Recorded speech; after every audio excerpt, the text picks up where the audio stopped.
I can't do this. I can't spend my life taking care of a man with nothing left to offer. Nobody here is surprised, Callum. They're just too polite to say it. Then say it. Sign this. Walk away from the Renshaw name. It's the only thing anyone's ever asked of you that you might actually manage. The board already voted. He's everything you were supposed to be. You were never the heir. Just the placeholder. She didn't hesitate. She pulled that ring off like it had been inconveniencing her for months, turned her back on me in front of everyone who mattered, and reached for my brother instead. Everett took that moment like he'd rehearsed it. He had the paperwork ready. He had the board's blessing locked in. He had everything he believed I no longer deserved. What neither of them understood, standing in the certainty of their victory, was why a man with nothing would choose silence over surrender. So what exactly had that silence already set in motion? If you've ever been written off by someone who didn't bother to look closer, this story is for you. Subscribe and stay with this channel because what happens next is something neither Sabrina nor Everett saw coming. The morning of my wedding, I stood in front of the mirror in a rented suite at Belrose Conservatory and noticed that the cane leaning against the wall matched the color of my shoes. I don't know why that detail lodged itself in my mind. Maybe because it was the kind of thing I used to obsess over: precision symmetry, everything in its right place. I had spent 35 years believing that if you prepared carefully enough, life would hold its shape. That morning I still believed it. Belrose was the most elegant venue in Harborwick, Connecticut, and my mother had insisted on it. The guest list ran to 300 maritime executives, city officials, 2 state senators, and enough journalists to ensure that whatever happened inside those walls would find its way into print by evening. I remember thinking the size of it was unnecessary. Sabrina had agreed with me, or at least she had said she agreed, which at the time felt like the same thing. I had known Sabrina Kessler for 4 years. We met during the lowest stretch of my life in the rehabilitation wing of Harborwick General, 8 months after the accident that ended my career, my inheritance, and very nearly my life. She had walked in with flowers she'd bought from a hospital cart, sat beside my bed without being invited, and told me she admired how I kept showing up for physical therapy, even when I could barely stand. I was not accustomed to being admired for anything that year, and the feeling of it was more powerful than I knew how to account for. By the time I could walk the length of a corridor with a cane, I had convinced myself that Sabrina was proof that something real could survive everything I had lost. There was a great deal I chose not to tell her. Not because I didn't trust her, that is what I told myself at least, but because the secret I was carrying had consequences that went far beyond our relationship. 4 years earlier, before the accident, I had spent 18 months developing an artificial intelligence system capable of optimizing global supply chains, energy routing, and maritime logistics at a scale that no existing platform could match. I had built it quietly in parallel with my responsibilities at Renshaw Maritime, because I knew that if my brother Everett or my mother Lucinda caught wind of what I was doing, they would find a way to claim it as a family asset before I could protect it. What I didn't know until the night I nearly died on a rain-soaked bridge outside the city was that the threat was more serious than corporate jealousy. The car went off the bridge at 11:47 in the evening. I know the time because the tow report listed it, and I memorized the document the way I memorized everything that mattered. The driver, a man named Roy, was killed on impact. I was pulled from the water unconscious with 3 fractured vertebrae and damage to my lower spinal cord that the surgeons described with admirable restraint as significant. I spent 4 months in the hospital and another 8 learning to walk again. While I was doing that, my father Gareth died of a heart attack, and my mother convened the board of Renshaw Maritime and transferred operational control of the company to Everett, citing my medical condition as the reason. By the time I could attend a meeting unassisted, there was no meeting left for me to attend. What the board did not know, what my mother did not know, what Sabrina certainly did not know, was that I had continued building during all of it. I had taken the technology I'd developed, incorporated it under the name Northline Systems Group using initials only CR, and spent the 4 years since the accident turning it into one of the most significant infrastructure and logistics companies in the world. My attorney and chief executive Bennett Sutter managed the public face of the operation. The trust structure that held my ownership stake was deliberately layered. I was listed nowhere by name. To the city of Harborwick, to my family, to Sabrina, I was a former heir with a small technology consulting firm, a cane and diminishing relevance. That was precisely what I needed them to believe because I was not yet certain who had tampered with the brake system on my car the night Roy died. I intended to tell Sabrina everything after the wedding. That was the plan. That was the reasoning I used to explain to myself why I had allowed her to spend 4 years loving a version of me that was deliberately incomplete. I told myself it was caution. Looking back, I think I also wanted for once to be loved for the part of me that didn't come with a balance sheet. The ceremony was scheduled for 2 in the afternoon. I arrived early. Nadine Weller was already there, seated near the back at my request. Nadine had been my physical therapist during the worst months of my recovery, and in the years since she had become the person I trusted most in any room. She ran a rehabilitation center on the east side of Harborwick, modest in size and exceptional in quality, and she had no idea that Ariane had been quietly funding the facility's operating costs through a third-party grant structure. I had arranged it because the work she did deserved to continue, and because I could not find a way to tell her that without explaining everything else. She had never asked where those grants came from. Nadine was not the kind of person who looked for catches.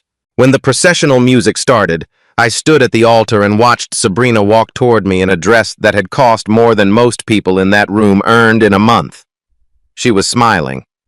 I remember the smile in particular because it was the one she used at business dinners, precise, maintained, pointed in the right direction. I had seen it enough times to recognize it. I told myself I was being ungenerous. People are nervous at their weddings. Smiles go mechanical under pressure. I told myself a great many things in those 2 minutes. The officiant read the standard language. He reached the part about intention and commitment, turned to Sabrina, and asked her if she would take me as her husband. She looked at me for a moment with an expression I had never seen on her face before. Not grief, not guilt, something closer to relief. Then she reached down, slid the engagement ring off her finger, and turned toward the 3rd row of seating on the right side of the aisle. Everett was already standing. He came forward in a gray suit, moving with the unhurried confidence of a man who had practiced the walk. Sabrina took his arm. The room went entirely silent in the specific way that rooms do when something has happened that no one has the vocabulary for yet. My mother sat in the front row with her hands folded in her lap, and she did not look surprised. Sabrina spoke clearly enough for the room to hear. She said she had stayed as long as she had out of obligation, that she was not willing to sacrifice her future out of sympathy for a man who had no money, no career, and no real prospect of physical recovery. She said Everett was the future of the Renshaw family and that she intended to be part of it. Everett then addressed the room rather than me, which was a choice I noted without surprise. He announced that the board of Renshaw Maritime had that morning formalized his position as sole heir, and that as a gesture toward clarity, he was asking me to sign a document relinquishing whatever remaining share interest I held in the company. The document was already on the altar rail. He had placed it there before the ceremony started. He introduced it as a gift to the occasion. My mother spoke briefly from her seat. She said that Sabrina deserved a partner who could provide for her and that she hoped I would understand this was not a reflection of my worth as a person. It was the most damage she had ever done to me while trying to sound kind. I stood there and understood with a clarity that felt almost physical that every person in that building who shared my name had come prepared. The paperwork, the board announcement, the language Sabrina had used, none of it was improvised. This had been arranged. All of them had known what this day was actually for before I walked in. The room held 300 people and not one of them stood up. Then someone moved in the back. Nadine came down the aisle at a measured pace, no particular urgency, and stopped beside me. She didn't look at Sabrina or Everett. She looked at me and asked quietly enough that only I could hear whether I could walk out under my own power or whether I'd rather have company for the exit. I picked up my cane from where it rested against the altar rail and lifted the unsigned document and held it out toward my brother without looking at it. Everett reached for it. I let it drop before his hand made contact and it fell to the floor between us. Then I took the engagement ring that Sabrina had set down on the rail, walked 3 steps toward her, and placed it in her open hand.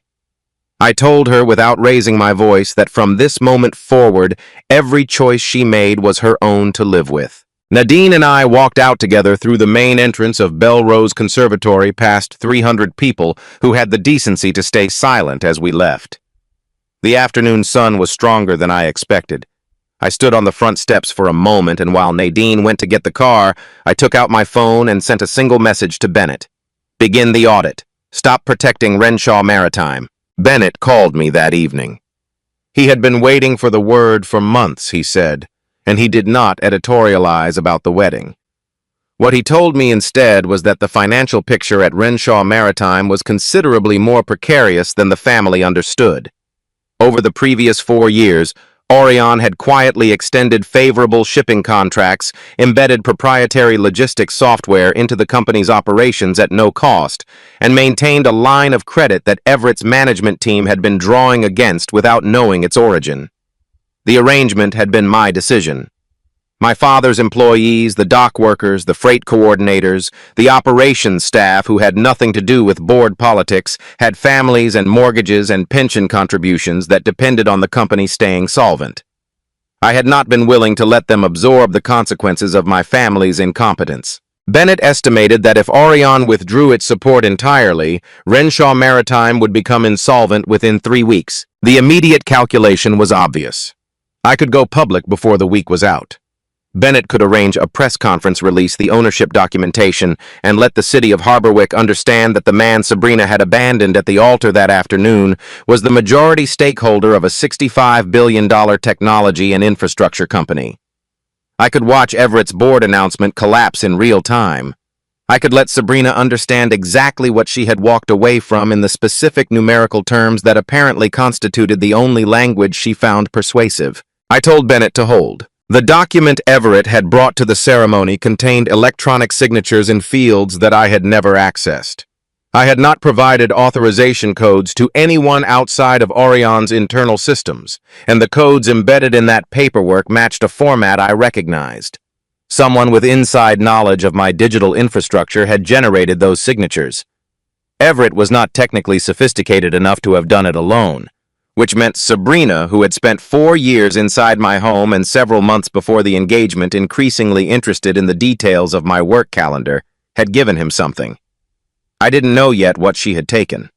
But the coordination required to stage that ceremony, the timing, the board vote, the forged documentation told me that today's events were not the conclusion of a plan. They were a step inside a larger one. If I revealed myself now, whoever was behind this would go quiet and careful. If I stayed invisible a little longer, they would keep moving. I called Nadine after I got off the phone with Bennett. I told her I needed access to my medical records from Harborwick General, specifically the incident file from the night of the accident 4 years ago, and any documentation related to the vehicle inspection that followed. I did not explain why. Nadine was accustomed to me not explaining things immediately, and she was also perceptive enough to understand that I was asking her to trust me without full information which she had every right to decline. She said she would see what she could find, and then she said something I did not expect. She told me that the desire to make someone pay for what they'd done to you was a legitimate feeling, but that she had worked with enough people in crisis to know that when revenge became the organizing principle of a person's life, they tended to become a version of the thing that had hurt them. She wasn't telling me not to fight. She was telling me to be careful about what I was willing to become in the process. I thanked her and said I would keep that in mind. I don't think I fully heard her that night, but I remembered it later in the moments when it mattered most. I sat alone in my house after the call and thought about what the day had actually been. 300 people had watched my brother take my fiancée and hand me a document to sign away my own name, and not one of them had moved. My mother had sat in the front row and told me to let it go. Everett had looked at me with the satisfaction of a man who believed the outcome was permanent. Sabrina had walked out on my arm that morning as though she was still deciding something, and I understood now that she had decided long before today. What none of them had accounted for was the text I had sent from the front steps of Belrose. The audit was already running. The support structures holding up Renshaw Maritime were already being reviewed. The clock had started, and I was the only person in the city who knew it. I picked up my cane, walked to the window, and looked out at the harbor. Somewhere out there, Renshaw maritime cargo ships were moving under contracts that bore my company's invisible fingerprint. Everett would spend tonight celebrating. Sabrina would spend it believing she had made the right calculation. I was content to let them.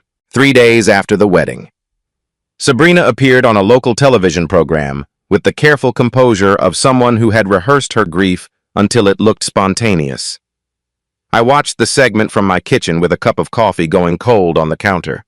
She told the interviewer that she had spent years managing the emotional volatility of a man who used his injury as a mechanism for control, that she had walked on eggshells inside our relationship, that leaving had been an act of self-preservation rather than betrayal. She did not raise her voice once. She had always been at her most persuasive when she was completely still. Everett's media strategy followed within 48 hours. His family's connections ran deep enough in Harborwick to shape the narrative quickly, and the version of me that emerged in those early days was a man consumed by resentment, a displaced heir trying to poison his brother's prospects through backroom interference and wounded pride. The coverage wasn't loud. It didn't need to be. In a city built around a single industry reputation moved through professional networks faster than any press release. And by the end of that first week, I was fielding dropped calls from consultants I'd worked with for years. My mother's contribution arrived through the courts. Lucinda filed a motion requesting that my remaining share interest in Renshaw Maritime be transferred to Everett, supported by a psychiatric evaluation she had commissioned without my knowledge and a declaration from 2 board members stating that my decision-making had been erratic since the accident. The filing used language I recognized as deliberate words like capacity and stability, chosen specifically to make the legal argument and the personal one simultaneously. I forwarded the documents to Bennett without comment. He called me back within an hour and said the filing had problems, but that it would take time to dismantle properly, and that time was a resource Everett was counting on running down. The thing about being publicly portrayed as unstable is that there is almost no response that doesn't appear to confirm the characterization. Anger reads as volatility. Silence reads as guilt. I chose to say nothing publicly, which was the correct strategic decision, and also the most difficult thing I had done since leaving the hospital 4 years earlier. Sabrina came to my house on a Thursday evening 11 days after the ceremony. She knocked, rather than using the key I had never asked back, which told me she had prepared for the conversation in advance and wanted to begin it with the appearance of restraint. I let her in. She sat at the kitchen table where she had eaten breakfast 100 times and folded her hands in front of her with the same precise posture I had seen on television. She told me the situation had become complicated in ways she hadn't anticipated, and that there was a straightforward path through it for both of us. If I signed the transfer documents Everett had presented at the wedding, she would retract the public statements about control and emotional abuse. She framed it as an exchange between reasonable people, which was the version of events she apparently needed to believe. I asked her if she had ever loved me. She didn't answer immediately. When she did, she said that she had believed in the beginning that I would recover my position at Renshaw Maritime, that she had seen something in me worth investing in. But over time, as it became clear that my health had imposed permanent limitations, and that Everett had consolidated control in a way that wasn't reversible, she had understood that what she'd been investing in no longer existed. She said it without cruelty, which was somehow worse than if she had been cruel. Cruelty would have been personal. What Sabrina offered was an accounting. I was about to respond when I noticed Nadine standing in the hallway entrance. She had come to drop off a folder of documents from Harborwick General, the medical records I had asked her to locate, and I had left the front door unlocked. She had heard enough. She looked at Sabrina with an expression that was not anger and not pity, and then she set the folder on the hallway table and let herself out without a word. I asked Sabrina to leave. After she was gone, Bennett called with something that shifted the entire frame of what I was looking at. Our internal security team had completed a review of access logs for my home office systems, cross-referenced against the authentication records for Orion's proprietary network. A device, a physical token generator, tied to Orion's document verification infrastructure, had been accessed 14 times from inside my house during the 10 months of our engagement. The last access was 4 days before the wedding. The device itself was missing from the secure drawer where I kept it. It could not be used to move money or access accounts. But in the hands of someone who understood what it generated, it could be used to produce verification codes indistinguishable from my own authorization signatures, exactly the kind of codes embedded in the inheritance documents Everett had placed on the altar rail. Sabrina had not simply chosen my brother.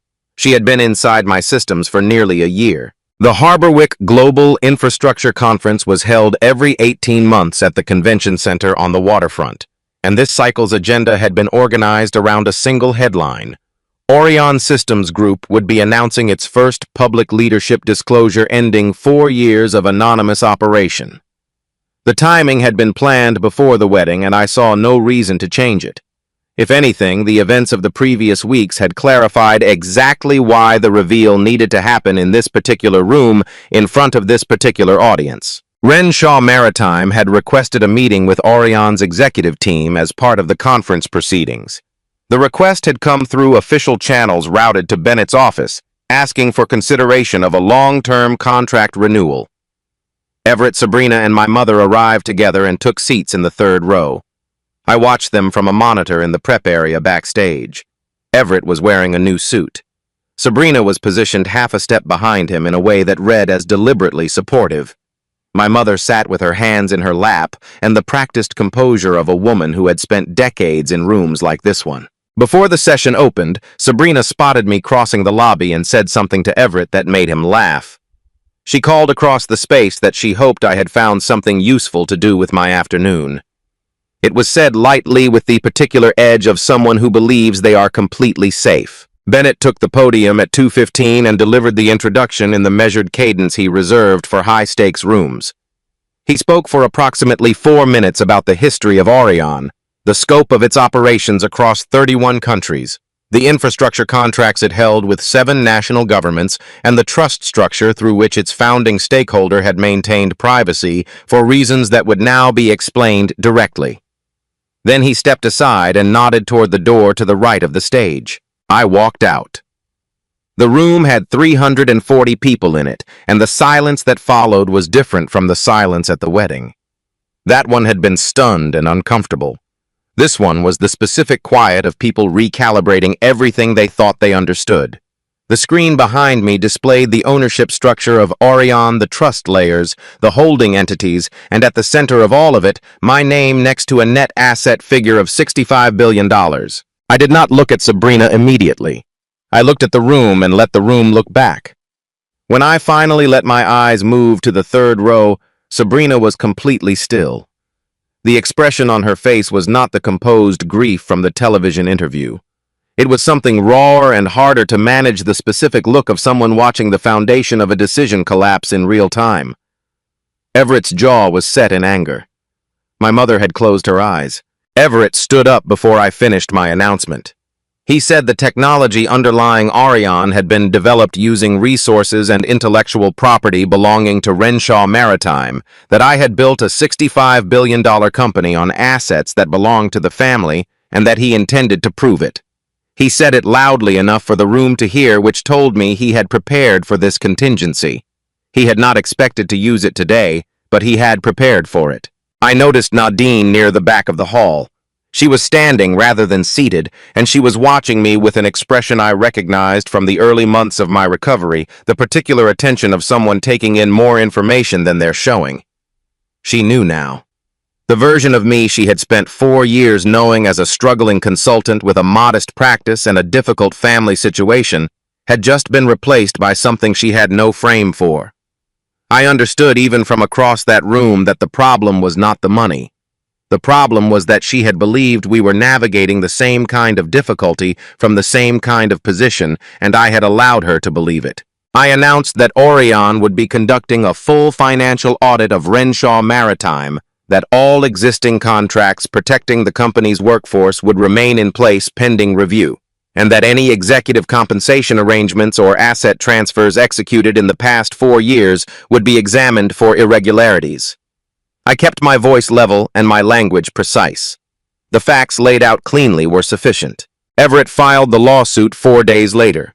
The legal theory was straightforward in its construction that the artificial intelligence system at Orion's foundation had been developed using proprietary data server infrastructure and research resources belonging to Renshaw Maritime, making the company a rightful co-owner of the technology and its derivatives.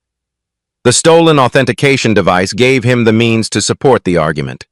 His legal team had used it to generate documents that appeared to show Orion's early technical architecture being accessed from Renshaw Maritime servers during the period of my recovery. The court issued a temporary injunction, freezing a portion of my voting rights in Orion pending a hearing on the ownership claims. The board of directors, reading the news coverage and watching the company's stock price drop 14% in 2 trading sessions, voted to suspend my public operational role until the litigation was resolved. I was still the majority stakeholder. I still controlled the trust. But my ability to act publicly on behalf of the company had been removed by the people I had built it with because they were afraid, and fear is a more reliable motivator than loyalty in most boardrooms. Meanwhile, Nadine had been working through the medical records and accident documentation from Harborwick General. She found a mechanic named Dale Pritchard who had serviced the vehicle I was driving the night of the accident. She met with him at his shop on the south side of the city, and he told her without much prompting, and with the effect of someone who had been waiting for the question, that he had been paid by an intermediary to replace a brake valve with a defective component. The payment had come through a shell company. Nadine had traced the shell company's registration documents back far enough to find a connection to Everett's personal financial accounts. Before Dale Pritchard could be interviewed by anyone with legal authority, he recanted. His statement was withdrawn within 48 hours of the initial conversation.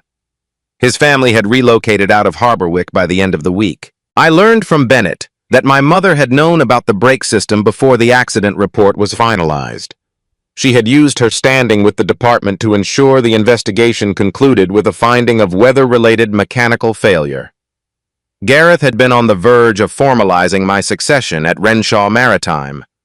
Everett had moved to prevent that from happening, and Lucinda had protected him afterward. The picture was now clear enough that I could see all of its edges, but the centerpiece, a credible witness with evidence that could survive legal scrutiny, was gone. When the news broke about Nadine's involvement in the accident investigation, it was framed as a conflict of interest. A recipient of Orion's undisclosed funding had been conducting private research to benefit Orion's founder. The story had been fed to a media outlet by someone with access to Orion's grant records, which meant the leak had come from inside the company. Nadine's rehabilitation center lost 2 of its 3 major independent donors within a week. The 4th floor of the facility, which served patients recovering from spinal injuries, had to reduce its intake capacity because the staff couldn't be paid. She came to my house the night the last donor called her. She stood in my front room and told me she was not leaving because of the money. Not because she was angry about the size of the gap between the version of my life I had described and the version that had appeared on a conference room screen. She was leaving because I had made her a participant in a war she hadn't consented to fight, had allowed the people she served to become collateral in a conflict she hadn't been told existed. She said that she understood why I had kept the secret, and that she believed my reasons had been genuine, and that none of that changed the fact that genuine reasons and good outcomes are not the same thing. I wanted to tell her she was wrong. I could not find the argument. She left.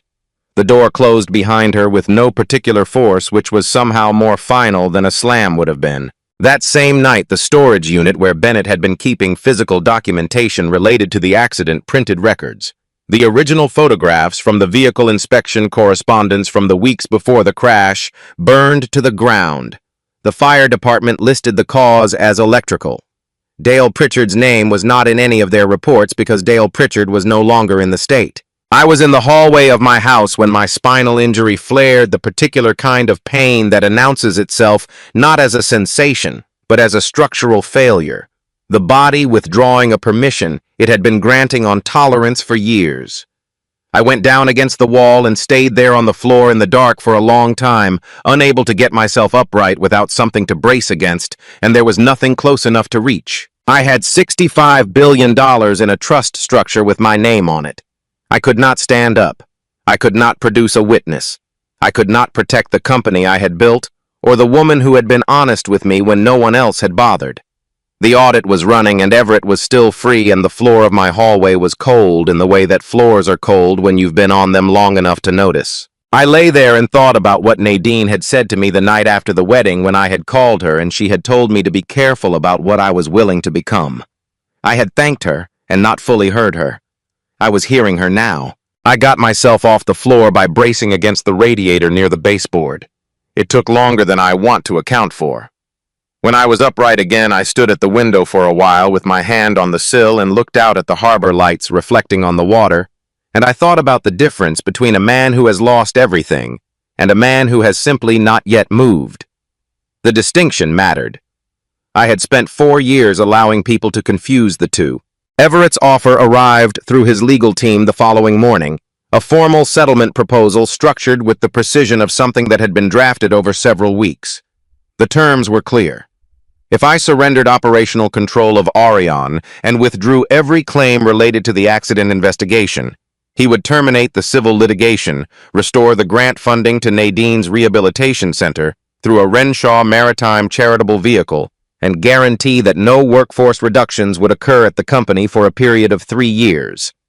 If I refused, his attorneys would seek to extend the injunction, indefinitely pursue the intellectual property claim through every available appellate channel, and ensure that the litigation timeline stretched long enough to destabilize Orion's government contracts beyond recovery. I had built the offer carefully. Every leverage point was something I actually cared about. That was how I knew he had help. My mother came to my house 2 days after the proposal arrived unannounced, which was her preferred method when she wanted to make a conversation feel spontaneous. She sat in the same kitchen chair Sabrina had used and looked at her hands for a moment before she spoke. She told me the family had been through enough.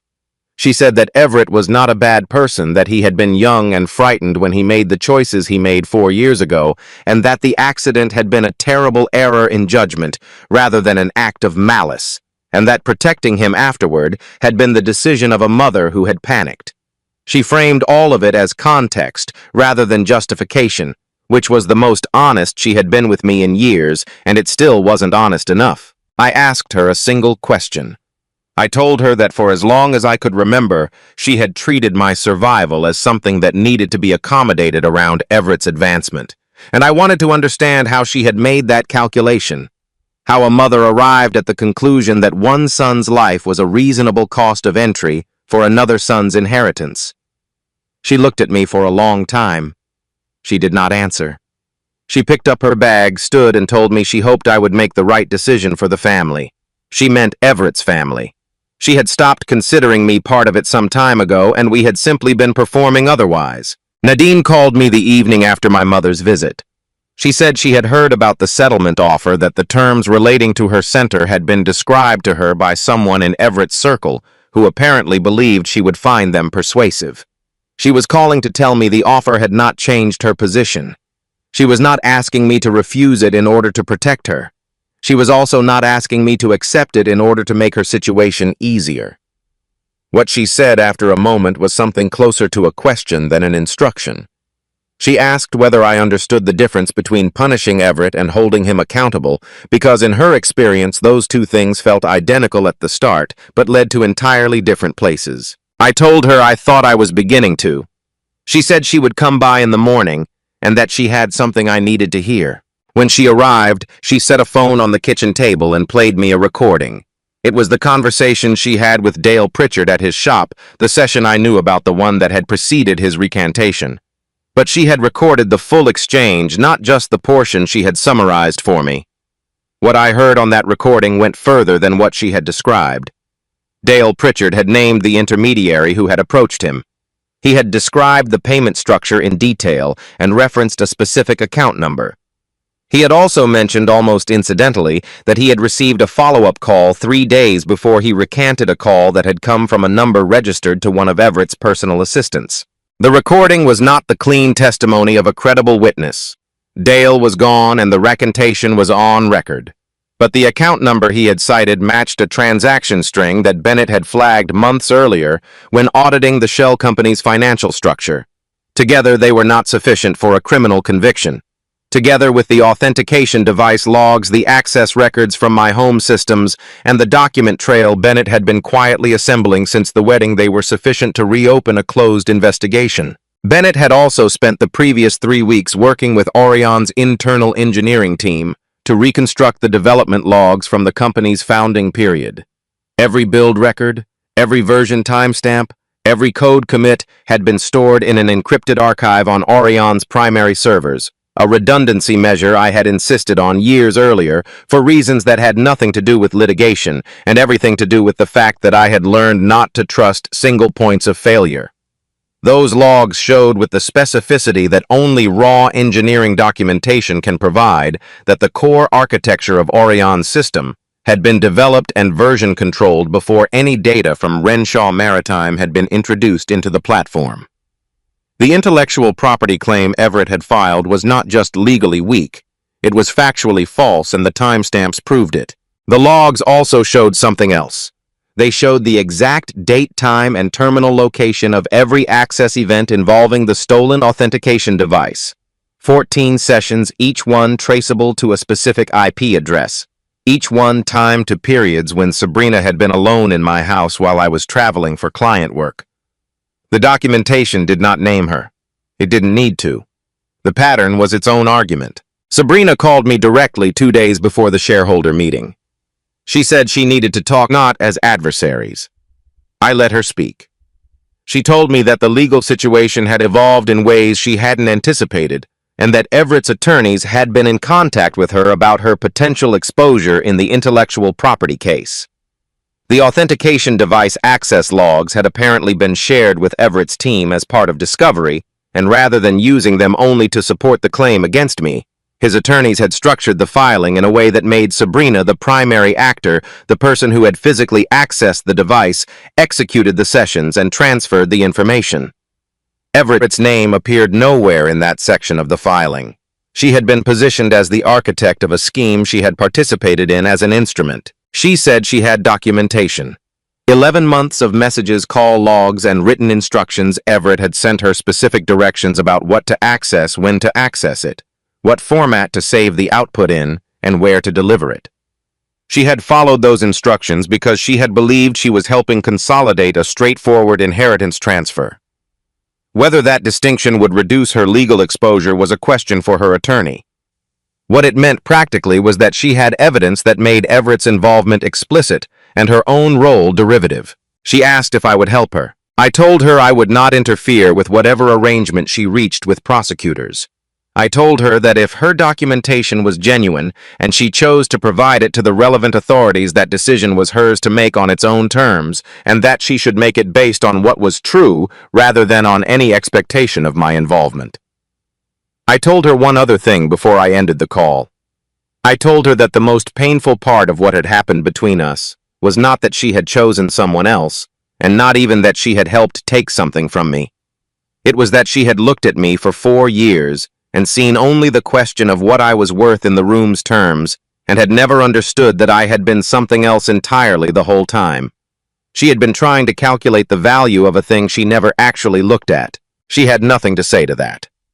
The documents she surrendered to the district attorney's office 2 days later included a text message chain running to 412 exchanges, a series of voice memos Everett had sent with specific technical instructions, and a wire transfer record showing a payment from Everett's personal account to a number that matched one of the entries in Dale Pritchard's recorded statement. The shareholder meeting was held in Orion's main conference facility and streamed live at Bennett's insistence.